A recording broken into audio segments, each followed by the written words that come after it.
We actually have two closest relatives, not one. And bonobos and chimpanzees are like our cousins. And it's a little bit like having two first cousins. They're equally related to you, but they're different from each other. One of the reasons people haven't heard of them is because bonobos only live south of the Congo River in one country, the Democratic Republic of Congo. What humans naturally jump to is their sexual behavior. The Kama Sutra is quite boring if you watch bonobos for a while. But I think if bonobos could talk, they would sort of be puzzled and say, really what's special about us is we are the only ape that doesn't kill. One of the ways that we've tried to understand bonobo psychology better is we've given them the opportunity to share with one another in a way that challenges ideas about how humans might be unique. Given that bonobos in the wild are not aggressive towards strangers, and in fact are often seen interacting with them quite peacefully, we thought, well, what a wonderful opportunity to test this idea. We found that bonobos actually voluntarily help a stranger to get something that they want. This has been found in little kids in many different cultures, but it's the first time that we found similar behaviors in non-human primates. It tells us part of human altruism maybe is a result of biology. Whether it goes to the degree of humans is then another question, but at least it's in part of our DNA.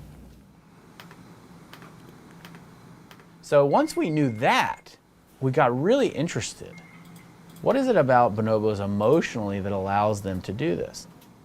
So one of the fun things that's been used to understand how animals, including humans, feel about others is to look at contagious yawning.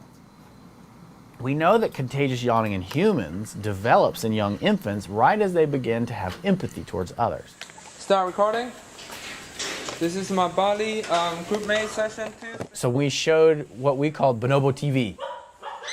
They saw either a bonobo that they knew very well yawning, or they saw a bonobo they'd never seen before yawning. When they saw the videos of the strangers yawning, they yawned more often than when they saw the video of the bonobos they know yawning. So it seems that bonobos have even a level of emotional engagement or even empathy towards strangers that we don't see in other species.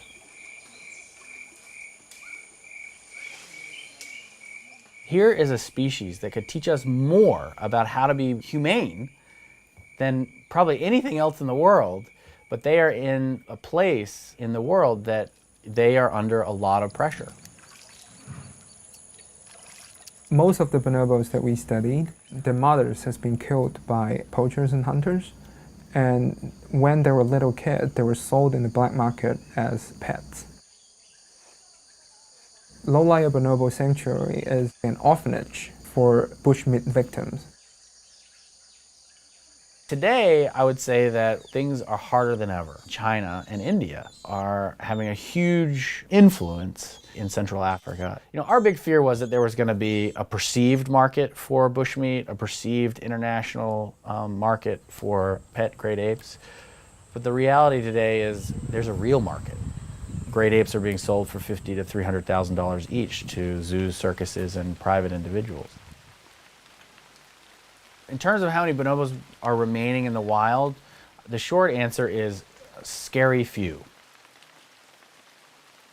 For each ape that leaves the country and actually is in a zoo in China, you're going to have lost at least 2 or 3 dozen to get that individual out.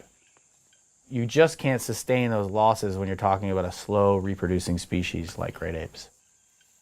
The solution is to not only work hard to save those wild places, to end the bushmeat trade, which is what Friends of Bonobos is all about, but also to engage with the Chinese. That's our goal, to get people excited about bonobos just like we are.